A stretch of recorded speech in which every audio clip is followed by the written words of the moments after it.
వేదికను అలంకరించినటువంటి శ్రీ మేకపాటి చంద్రశేఖర్ రెడ్డి గారికి, మల్లికార్జున అన్న గారికి, ఏవిఎస్ ప్రసాద్ అన్న గారికి, మురళి గారికి అందరికి కూడా నా హృదయపూర్వక ధన్యవాదాలు. అదేవిధంగా ఇక్కడ విచ్చేసినటువంటి కబడ్డీ టోర్నమెంట్ క్రీడాకారులందరికీ ముందుగా శుభాకాంక్షలు మీ అందరికీ. And God bless you.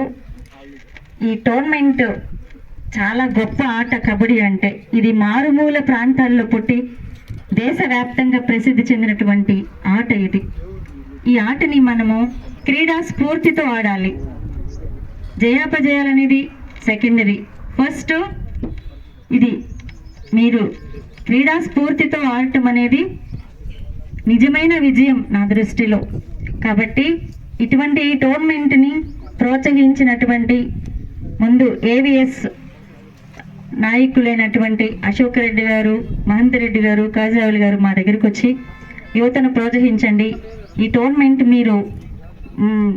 మీరు సహకరించండి అని వాళ్ళు అడిగారు. నన్ను అడిగారు ఫస్ట్. అదేవిధంగా ఎంఎస్కే యువసేన వాళ్ళు కూడా.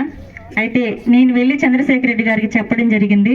ఆయన అత్యుత్సాహంతో ఈ ప్రోగ్రాంకి ఒప్పుకుని ఈ టోర్నమెంట్ ఉదయగిరిలో కూడా క్రికెట్ స్టార్ట్ చేశారు. 25 టీములు అనుకున్నారు, ఇంకా 5 టీములు పెరిగాయి. చాలా సంతోషంగా ఉంది. అదేవిధంగా ఇక్కడ కబడ్డీ కూడా నాకు చాలా ఇంట్రెస్ట్ కబడ్డీ.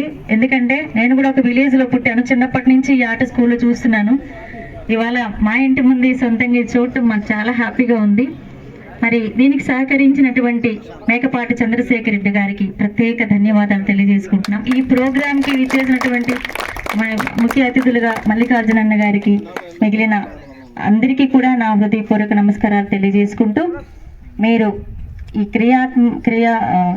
క్రీడను చాలా ఆనందంగా ఎంజాయ్ చేస్తూ ఆడాలని, పరస్పర ఐక్యతతో ఆడాలని, ఎవరు గెలిచినా కూడా ఒకరు ఓడితేనే మరొకరు గెలుస్తారు.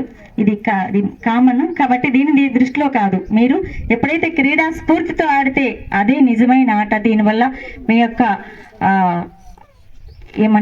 మీ శరీర పుష్టి, ఇంకా మీకు ఆత్మస్థైర్యం కూడా పెరుగుతుంది. ఇటువంటి మంచి ఆటని ఎంపిక చేసుకున్నటువంటి కబడ్డీ క్రీడాకారులందరికీ కూడా ఆల్ ది బెస్ట్.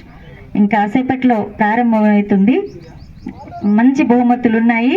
మీ అందరినీ కూడా అభినందిస్తున్నాం. Thank you so much.